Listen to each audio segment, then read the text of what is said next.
지난 8월 27일부터 국민의당은 숨가쁘게 달려왔습니다. 그리고 오늘 대표실의 현수막을 바꾸면서 다시 또 시작한다는 의미를 담았습니다. 겸손하게 시작하겠습니다. 지금부터 35차 최고위원 회의를 시작하겠습니다. 안철수 당대표님의 개회 선언이 있겠습니다. 35차 최고위원 회의 시작합니다.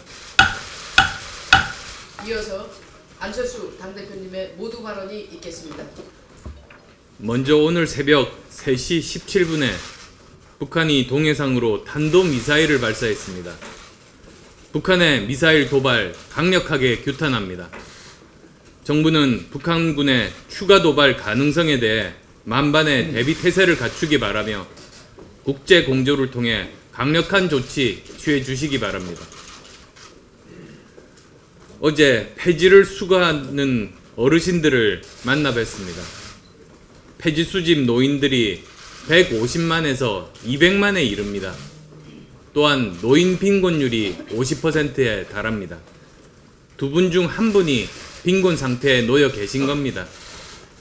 OECD 국가 평균의 3배에서 4배 정도의 높은 수준입니다.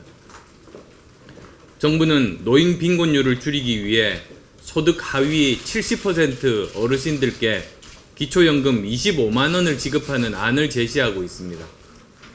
그러나 국민의당은 형편이 더 어려운 분들에게 더 도움을 드리는 것이 옳다고 생각합니다.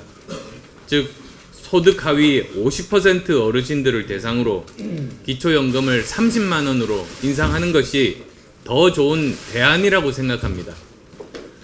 정부 여당이 공무원 증원에는 열을 내면서 어르신들 기초연금은 생색내게 한다면 참으로 부끄러운 행동입니다. 국민의당이 이미 내놓은 대안 잘 살펴보고 동참하길 촉구합니다. 정부 여당이 공무원 증원 문제 고집하면서 내년 예산안이 표류할 조짐입니다. 그 문제에 대한 해법은 상식을 따르면 됩니다. 누차 밝혔듯이 첫째, 소방관들처럼 긴급한 필수 현장 인력은 증원하되 무차별적 내근직 증원은 무책임한 겁니다. 둘째, 구조개혁과 인적 재배치를 통해 일선 현장 중심의 조직으로 혁신하는 일이 먼저입니다. 무조건 공무원 늘려달라고 하는 대신 정부가 먼저 혁신의 성과 내놓기 바랍니다. 예산안 협상의 암초, 정부가 먼저 제거해주기 바랍니다. 쉽지 않은 협상이지만 국민의당은 민생 우선, 혁신 성장 중심, 재정 책임의 3대 원칙에 따라 국가의 미래를 위한 책임감을 가지고 결론 내겠습니다. 국정농단의 주역들이 재판, 수사 모두 거부하며 사법정의 자체를 농단하고 있습니다. 박근혜 전 대통령은 재판 거부, 최순실은 검찰 수사 거부, 친박 핵심 최경환 의원은 입장을 바꾸기는 했지만 검찰 소환을 거부했었습니다. 경고합니다. 더 이상 대한민국을 부끄럽게 하지 마십시오. 법과 정의를 얄팍한 수로 무너뜨릴 수는 없습니다. 법원과 검찰은 엄정한 원칙에 따라 신속하게 사법 절차 진행해 주기 바랍니다. 자유한국당에도 분명히 말합니다. 방탄국회 꿈꾼다면 그 꿈 깨십시오. 방탄국회 없을 겁니다. 정권의 불법과 비리는 수사 거부하고 정치적으로 저항한다고 사라지지 않습니다. 먼저 반성하고 죄지은 사람들은 사법의 정의 앞에 세워야 합니다. 그것이 국민을 위한 최소한의 예의입니다. 문재인 정부 참으로 우려됩니다. 야당의 입장에서의 한때 지나가는 말이라고 문재인 대통령께서 그렇게 받아들이지 않았으면 좋겠습니다. 문재인 대통령이 만기칠람하며 국정 전 분야를 해집고 다니는 동안 책임 총리도 책임 장관도 행정부도 없고 국회도 없는 그런 대한민국이 되어가고 있는 현실에 대해서 참으로 참담하고 우려하지 않을 수 없다는 말씀을 드립니다. OECD는 어제 세계경제전망 보고서를 통해서 한국의 최저임금과 법인세율 인상을 우려하며 노동개혁 등 구조개혁에 나설 것을 촉구했습니다. 또한 그동안 저희 국민의당이 수차례 지적해왔던 문재인 정부의 과속 인기 영합 정책에 대한 우려의 목소리가 야당, 언론을 넘어 현 정부 인사들로부터 터져나오고 있습니다. 문재인 대통령의 대선 캠프에서 공약을 가다듬었던 김광두 국민경제자문회의 부의장은 최저임금, 비정규직 정규직화 등을 너무 서두른다. 잘못하면 초과삼관이 무너진다고 했고, 역시 대선 캠프에서 경제 분야를 담당했던 변양균 전 청와대 정책실장은 노동개혁을 구조개혁의 최우선 과제로 지적했습니다. 또 대선 캠프의 싱크탱크 국민성장의 소장을 맡았던 조윤재 주미대사도 지난달 출간한 책을 통해 해고의 유연성을 언급했습니다. 이처럼 이례적으로 국제기구가 경제정책 방향에 대해 비판하고, 심지어 문재인 대선 캠프에서 정책을 설계했던 당사자들조차 급격한 최저임금 인상, 비정규직 정규직화에 대해 심각한 문제의식을 갖고 근본적이고 구조적인 노동개혁을 강조하고 있는데, 정작 문재인 정부에서 노동개혁이라는 말 자체가 사라졌습니다. 이로 인해 문재인 정부 들어 노조의 요구 또한 더욱 거세지고 있습니다. 어제 건설노조가 마포대교를 점거해서 여의도와 마포 일대에 교통 대란이 벌어졌습니다. 현대차는 올해 들어 글로벌 시장 판매가 작년에 비해 6%가량 줄어드는 등 위기 상황에 직면하고 있지만, 현대차 노조는 회사의 위기는 외면한 채 파업을 불사했고 결국 회사 측의 항복을 받아냈습니다. 결국 문재인 정부의 소위 친노동 정책들은 노사 모두를 설득하지 못한 채 사회적 갈등만 키우고 있습니다. 문재인 정부는 한계에 봉착한 사회 경제적 격차와 불공정 구조를 해소해 나가기 위해 더 이상의 포퓰리즘 정책을 멈추고 국민 모두에게 노동개혁을 위시한 고통분담을 호소하며 사회적 대타협을 통한 국민 대통합에 강력히 나설 것을 촉구합니다. 이상입니다. 국민들은 어제 박근혜 피고인에 대한 재판이 피고인의 출석 없이 걸석으로 진행되는 것을 지켜봐야 됐습니다. 재판을 받는 전직 대통령이 재판을 거부하다니 문명국가에서 상상할 수 없는 일이 벌어졌습니다. 박근혜 씨는 대한민국을 아프리카 미개발국 수준으로 떨어뜨렸습니다. 박근혜 피고인의 건강상태 보고서에는 허리 통증과 무릎 부종 등이 포함되어 있다고 합니다. 서울구치소는 전직 대통령이라는 점을 들어 강제 인치가 불가능하다라는 보고서를 냈습니다. 이재용 전 삼성 부회장은 뇌물죄가 인정되어 징역 5년형이 선고되었습니다. 그 뇌물을 받은 혐의를 받고 있는 박근혜 피고인은 징역 5년형보다 훨씬 무거운 형이 예상됩니다. 우리 법률상 형사재판의 피고인에게 재판받지 않을 권리는 인정되고 있지 않습니다. 박근혜 피고인은 검찰, 특검, 헌법재판소 그리고 법원에 이르기까지 국가사법기관을 계속하여 부정하거나 모욕해 왔습니다. 대통령이었던 사람이 결코 해서는 안 되는 행태를 보였습니다. 이를 계속 방치할 수는 없습니다. 차후 자신이 방어권 행사를 하지 못했음을 이유로 해서 재판에 불복할 빌미를 줄 수 있습니다. 전직 대통령이 강제 구인되는 모습으로 인해서 우리가 받을 상처가 있지만 그 상처는 작습니다.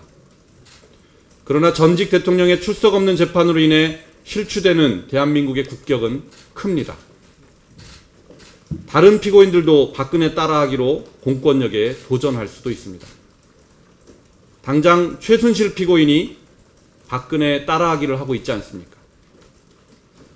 전직 대통령이니까 못 끌어낸다 이렇게 해서는 안 됩니다. 전직 대통령이니까 끌어내야 합니다. 박상기 법무부 장관은 법 앞에 평등 원칙을 엄격하게 실천하기를 바랍니다.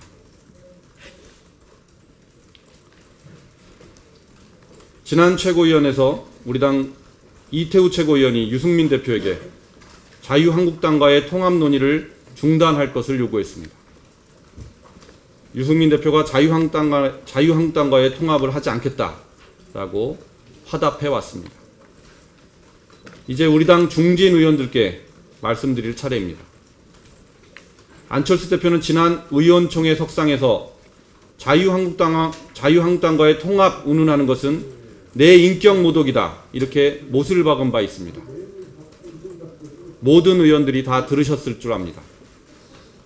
그런데도 중진 의원들께서 여전히 3당 통합을 말씀하고 계십니다. 또 중진 의원들이 앞장서서 당원이 뽑은 당대표에게 막말 릴레이를 하고 계십니다. 이것은 제가 존경해왔던 당의 어른들의 모습과 거리가 멀어도 너무 멉니다.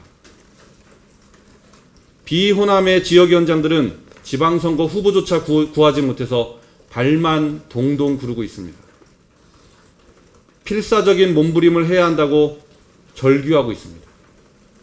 이런 절규를 우리 당 중진 의원들께서 외면하지 마시기 바랍니다. 저도 수도권 지역위원장입니다. 우리 당으로 입당시켜 후보로 내세우려 했던 지역의 인재가 의원총회 결과를 보고 실망한 나머지 입당하지 않겠다는 통보를 저에게 해왔습니다. 국민의당 당원 제3조 1항 당의 의사는 당원이 결정한다, 이렇게 되어 있습니다. 국회의원이 당의 기둥이긴 합니다. 그러나 주인은 아닙니다. 우리 모두는 주인인 당원들의 의사에 귀를 기울일 의무가 있습니다. 당원의 목소리를 무시하고 자기만 옳다고 우기는 것은 정당 민주주의에 반하는 처사입니다. 저도 오늘부터 당원과 지역위원장들이 현장 목소리를 들으러 지방 투어에 들어갑니다. 열심히 듣겠습니다. 이상입니다. 은행은 금융기관을 거치지 않은 가상화폐 비트코인의 거래 가격이 1천만 원대까지 치솟고 있습니다. 연일 상종가를 치고 있는 시세 때문에 주부, 대학생 등 너나 할 것 없이 현재 묻지마 불나방 투자를 하고 있는 상황입니다. 온갖 불법 행위가 독버섯처럼 자라면서 곳곳에서 피해 사례가 속출하고 있습니다. 상황을 면밀히 살펴보니 언젠가 바다 이야기 같은 스토리가 만들어질 것만 같습니다. 머지않아 불법 정치자금, 뇌물 사건의 정점에 비트코인이 가장 안전한 수단으로 비틀거리면서 비트춤을 출 것입니다. 정부는 신속하게 관련 법규를 제정하여 국민들의 재산을 지켜주시기를 촉구합니다. 오늘은 고구마를 하나 가지고 나왔습니다. 구우면 군고구마가 될 것이고 찌면은 찐고구마가 될 것입니다. 날이면 날마다 정치권이 싸우고 삿대질하고 상대방을 비하하는 모습을 보면서 국민들은 입맛을 잃고 많은 정치인들은 조롱거리가 되고 있습니다. 그나마 저는 국회의원이 아니라서 다행입니다만 정말 보기에 듣기에 민망스러울 때가 한두 번이 아닙니다. 고구마는 100도의 뜨거운 물에 삶든지 뜨거운 불에 굽든지 해야 구수한 고구마 맛이 나옵니다. 국민들은 국민의 입맛에 맞는 정치를 원하고 있습니다. 구수한 정치 한번 해보자는데 반대하시는 분은 없으리라고 생각합니다. 부상 악취가 난다면 누가 고구마를 먹겠습니까? 저는 잠자리를 보면서 신의 한 수를 보았습니다. 왜 하나님께서는 잠자리의 날개를 2+2로 했을까? 잠자리의 양날개는 각 2개씩입니다. 어릴 적 시골 동네 형들이랑 잠자리를 잡고 놀면서 장난삼아 날개 한쪽을 뜯어버렸던 기억이 있습니다. 50년이 지난 지금 그 잠자리에게 미안하다는 추억입니다. 우리 국민의당 지금 곳곳에서 부글부글 끓고 있습니다. 더 끓여야 구수하고 맛있는 이유식이 만들어질 것입니다. 오늘부터 바른당과 2+2 행사가 있다고 합니다. 연대냐 통합이냐 갈등의 언저리엔 우리 당 소속 국민정책연구원이 여론조사를 실시해서 이를 직접 발표하고 활용한 것에 대한 오해도 있었다는 점을 상기하시기를 바랍니다. 지금이라도 늦지 않았습니다. 국민정책연구원이 아닌 제3의 여론조사 기관을 통하여 25만 전당원 플러스 국민 여론조사를 해보십시오. 그것도 각각 2군데씩 정해진 2+2, 즉 2-2 여론조사를 공정하게 한번 해보십시오. 그리하면 오해가 풀릴 것입니다. 그리하면 천정배 의원님의 양날개로는 민심 그대로가 될 것이요. 그리하면 정동영 의원님의 당원이 당의 주인이다라는 당원 주권론도 날개를 펼 것이요. 그리하면 유성엽 의원님의 보따리 싸서 나가라, 다른 학교로 전학 가라는 이혼 선언도 날개를 꺾을 것이요. 그리하면 박지원 의원님의 호남 정신 또한 더욱 비상할 것입니다. 진정한 호남 정신은 호남을 넘어섰을 때 더더욱 비상할 것입니다.